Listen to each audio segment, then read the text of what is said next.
Hello friends, इस video में हम डिस्कस करेंगे class 10th exercise 1.3 first chapter real numbers. इससे पहले हम एक्सरसाइज 1.2 डिस्कस कर चुके हैं। अगर फ्रेंड्स वीडियो पसंद आए तो प्लीज़ लाइक शेयर और सब्सक्राइब जरूर करें। Now question number first, exercise 1.3 का क्वेश्चन नंबर फर्स्ट कहता है prove that root 5 is irrational. हमें प्रूव करना है कि रूट 5 क्या है, इर्रेशनल है। तो हम ये कैसे प्रूव करेंगे, देखो सबसे पहले हमें क्या करना है, let us assume to contrary that root 5 is rational. हमें क्या करना है, कंट्राडिक्शन से प्रूव करना है। मीन्स सबसे पहले हम मान के चलेंगे कि रूट 5 क्या है, हमारे पास रेशनल नंबर है। और लास्ट में हम क्या दिखाएंगे कि रूट 5 क्या है, इरेशनल नंबर है। किससे? कंट्राडिक्शन से। तो यहाँ से देखो, अगर हम अज्यूम कर रहे हैं कि दैट रूट 5 इज रेशनल, सो अगर रूट 5 रेशनल है तो रेशनल नंबर क्या होते हैं जिनको हम क्या कर सकते हैं, पी बाई क्यू की फॉर्म में रिप्रेजेंट कर सकते हैं। रेशनल नंबर वही होते हैं। तो हमने क्या किया, रूट 5 को ए बाई बी की फॉर्म में लिखा, और वो a by root 5 is equals to a by b such that a and b are coprime numbers. A और बी है ना, वो को प्राइम इंटीजर्स हैं हमारे पास। तो यहाँ से देखो, ए को हम क्या कर सकते हैं, जब हम क्रॉस मल्टीप्लाई करेंगे, रीअरेंज करेंगे इनको, तो a is equals to root 5 b लिख सकते हैं। A is equals to root 5 b. क्या करेंगे अब, स्क्वेयरिंग बोथ साइड, दोनों तरफ क्या करेंगे, स्क्वेयरिंग करेंगे। तो जब स्क्वेयरिंग करेंगे तो क्या होगा, a square is equals to root 5 b का होल स्क्वेयर। नाउ ये हमारे पास आएगा a square is equals to 5 b square. Now अगर हमारे पास आ गया ए स्क्वेयर है वो 5 बी स्क्वेयर के इक्वल है, तो यहाँ से हम क्या कह सकते हैं कि ए स्क्वेयर क्या है, डिविजिबल बाय 5 है। ए स्क्वेयर हमारा क्या है, डिविजिबल बाय 5 है। अगर ए स्क्वेयर 5 से डिविजिबल है तो क्या होगा, ए भी 5 से डिविजिबल होगा। तो ए स्क्वेयर भी डिविजिबल बाय 5 हो गया यहाँ से, और ए भी हमने दिखा दिया कि डिविजिबल 5 है। अगर ए हमारा 5 से डिविजिबल है तो हम क्या कह सकते हैं कि ए को हम राइट कर सकते हैं, a is equals to 5 into c, कि 5 का मल्टीपल एक नंबर ले लिया हमने for some integer c, a is equals to 5c because a is divisible by 5। तो ए को हमने लिखा 5c के इक्वल। नाउ हमने क्या किया, put the value of a in equation first. ये हमारी फर्स्ट इक्वेशन थी, a square is equals to 5 b square. यहाँ पे हमने क्या किया, ए की वैल्यू पुट की। ए की वैल्यू क्या है हमारे पास, 5c। तो इसको जब इसमें पुट करेंगे तो 5c का whole square is equals to 5b square. जब हम इसको ओपन करेंगे तो क्या आएगा, 5b square is equals to 25c का स्क्वेयर। यहाँ से जब 5 को 25 को 5 से कैंसिल कर दिया, क्या आया 5। तो b स्क्वेयर किसके इक्वल आ गया, 5c स्क्वेयर के। ऐसे हमारा पहले क्या आया था, a स्क्वेयर है ना, वो 5b स्क्वेयर के इक्वल आया था। तो यहाँ से देखो हम क्या कहेंगे कि b स्क्वेयर है वो क्या है, डिविजिबल बाय 5 है। ऐसे ही बी स्क्वेयर अगर डिविजिबल बाय 5 है तो हम क्या कह सकते हैं, बी भी डिविजिबल बाय 5 होगा, तो b is also divisible by 5। Now क्या करेंगे, फ्रॉम बोथ द कंक्लूजन्स, जैसे हमारे पास दो कंक्लूजन आए, एक तो क्या आया था, a square is divisible by 5, then a is divisible by 5। Second हमारा कंक्लूजन था कि बी इज डिविजिबल बाय 5। तो ए और बी दोनों क्या है, 5 से डिविजिबल हैं। तो अगर ए और बी दोनों डिविजिबल बाय 5 हैं तो हम क्या कह सकते हैं, 5 फैक्टर होगा ए और बी दोनों का, होगा 5 फैक्टर, तभी वो 5 से डिविजिबल हैं दोनों। But this contradicts the fact that a and b are coprime, क्योंकि को प्राइम नंबर्स क्या होते हैं, दो नंबर्स ए और बी को प्राइम्स कब होते हैं, जब उनका HCF क्या होता है, 1 होता है। दो नंबर्स का HCF जब 1 होता है तो वो क्या होते हैं, नंबर्स को प्राइम। लेकिन यहाँ पे तो क्या है, 5 कॉमन फैक्टर आ रहा है, मीन्स ग्रेटर देन 1 है, 1 के अलावा 5 आ गया ना हमारे पास। तो यहाँ से क्या होगा कि हमारी ये कंट्राडिक्शन हो गई कि but this contradicts the fact that a and b are coprime. यहाँ से हमने ये गलत प्रूव हो गया हमारा कि ए और बी क्या है, दो प्राइम नंबर्स हैं। तो देखो यहाँ से फिर हम क्या करेंगे, this contradiction has arisen because of our incorrect assumption. ये कंट्राडिक्शन क्यों आई हमारे पास, ये कंट्राडिक्शन अराइज हुई क्योंकि हमने इनकरेक्ट अजम्पशन लिया था। हमारा अजम्पशन क्या था कि रूट 5 क्या है, एक रेशनल नंबर है। तो हमारा यहाँ पे क्या हो गया, हमारा अजम्पशन गलत हो गया। तो हम क्या कह सकते हैं, so we conclude that root 5 is irrational. हम कह सकते हैं कि रूट 5 क्या है, इरेशनल है। नाउ क्वेश्चन नंबर सेकंड क्या कहता है, prove that 3 + 2 root 5 is irrational. Question number second कहता है कि 3 + रूट 5 इरेशनल है, हमें ये प्रूव करना है। तो सबसे पहले देखो हम क्या करेंगे, वही कंट्राडिक्शन से प्रूव करेंगे। Let us assume to the contrary that 3 + 2√5 is rational, कि 3 + 2√5 है ना, वो क्या है, रेशनल नंबर मान के चल रहे हैं हम। दैट इज अगर 3 + 2√5 रेशनल है तो क्या करेंगे, we can find coprime integers a and b. हम क्या कर रहे हैं, दो को प्राइम इंटीजर्स फाइंड कर रहे हैं ए और बी, सच दैट 3 + 2√5 किसके इक्वल होगा, ए बाय बी के इक्वल। क्योंकि रेशनल नंबर है तो ए बाय बी के इक्वल लिखेंगे। Rational number P by q की फॉर्म में होता है हमारे पास। नाउ यहाँ से देखो 2√5 की वैल्यू लेके आएंगे तो 2√5 is equals to a by b -3 होगा। 2√5 क्या होगा, ए बाय बी -3। यहाँ से हमने क्या किया, 2√5 को क्या लिख दिया, बी को यहाँ से एलसीएम लिया तो यहाँ से हो गया -3b + a, मतलब इसको ऐसे लिख दिया a -3b divide by B. इसको हमने अरेंज किया a -3b divide by b किसके इक्वल आ गया, ये 2√5 के इक्वल आ गया।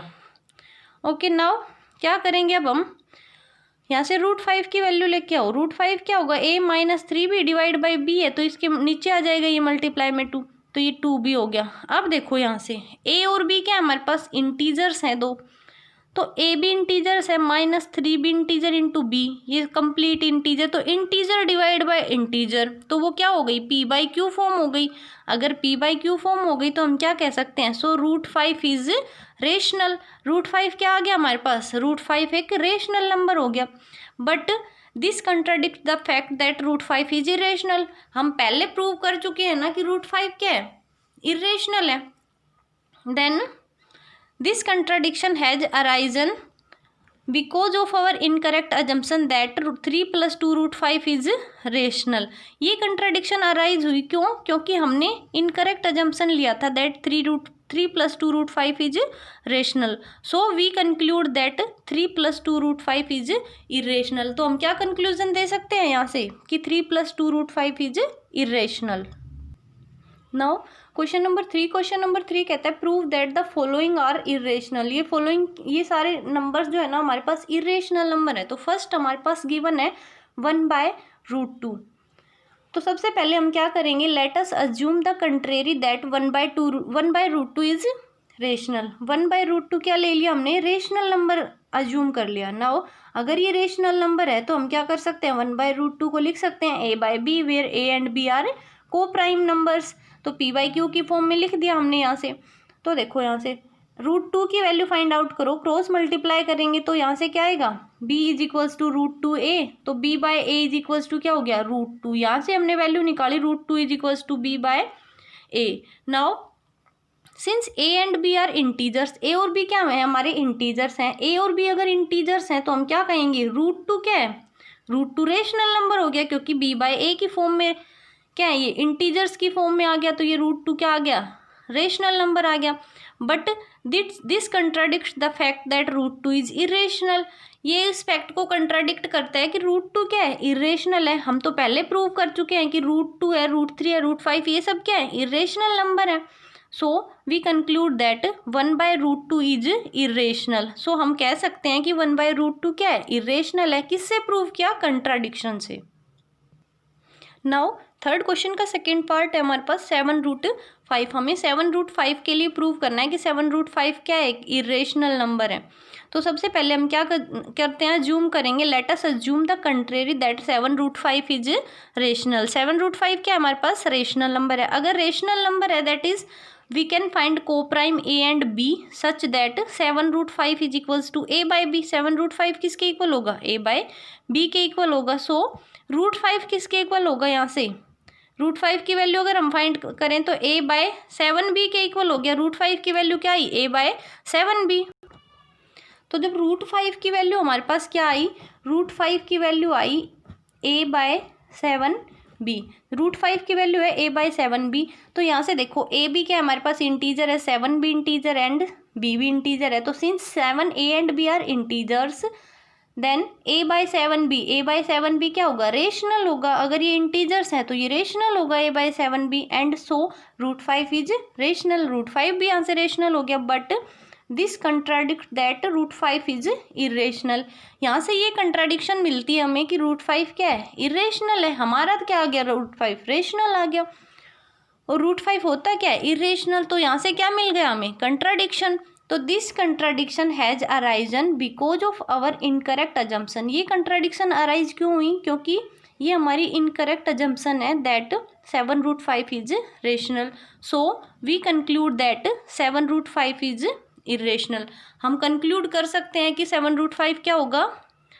इरेशनल नंबर होगा। नाउ थर्ड पार्ट में क्या कहता है? 6 + √2। हमें क्या प्रूव करना है? 6 + √2 है ना, वो इरेशनल नंबर है। तो सबसे पहले क्या करते हैं? Late us assume the contrary that 6 + √2 is rational. हम 6 + √2 को क्या करते हैं? रेशनल लेके चलते हैं। Okay, that is we can find coprime a and b such that 6 + √2 is equals to a/b। हमने क्या किया? ए एंड बी फाइंड किया जो कोप्राइम्स हैं। सो अगर ये रेशनल है तो a/b की फॉर्म में लिख सकते हैं। तो 6 + √2 को क्या करेंगे? यहाँ से a/b की फॉर्म में लिख दिया। तो यहाँ से क्या है? √2 इज इक्वल्स टू, √2 की वैल्यू फाइंड आउट करो, a/b - 6। तो √2 की वैल्यू यहाँ से क्या है हमारे पास? b एलसीएम ले लिया तो a - 6b। √2 की वैल्यू आ गई हमारे पास a - 6b। अब देखो since a and b are integers, a और b क्या इंटीजर्स हैं, we get a - 6b divide by b is rational. तो हमें क्या मिलेगा? a और b इंटीजर्स हैं। तो देखो पहले भी हमने इसको एक क्वेश्चन में डिस्कस किया कि a/b इंटीजर्स हैं, तो ये भी इंटीजर्स होगा। इंटीजर माइनस इंटीजर अगेन एक इंटीजर मिलेगा। तो integer divide by integer means rational number हो गया। And so √2 is rational. इसलिए हम क्या कहेंगे? √2 क्या है? रेशनल। बट वही होगा, कंट्राडिक्शन आएगी हमारे पास। But this contradicts the fact that √2 is irrational. ये क्या करेगा? कंट्राडिक्शन देगा हमारे पास। यहाँ से कंट्राडिक्शन आई कि क्या है? √2 क्या है? इरेशनल है। Now this contradiction is arisen because of our incorrect assumption that 6 + √2 is rational. तो ये कंट्राडिक्शन क्यों मिली हमें? ये कंट्राडिक्शन अराइज हुई बिकॉज हमारा जो अजम्पशन था वो इनकरेक्ट था दैट 6 + √2 इज रेशनल। ये हमारा क्या था? अजम्पशन था। और ये क्या है? इनकरेक्ट है। अगर ये इनकरेक्ट है, ये रेशनल नहीं है, तो फिर क्या होगा? इरेशनल होगा। So we conclude that 6 + √2 is irrational. Thank you friends.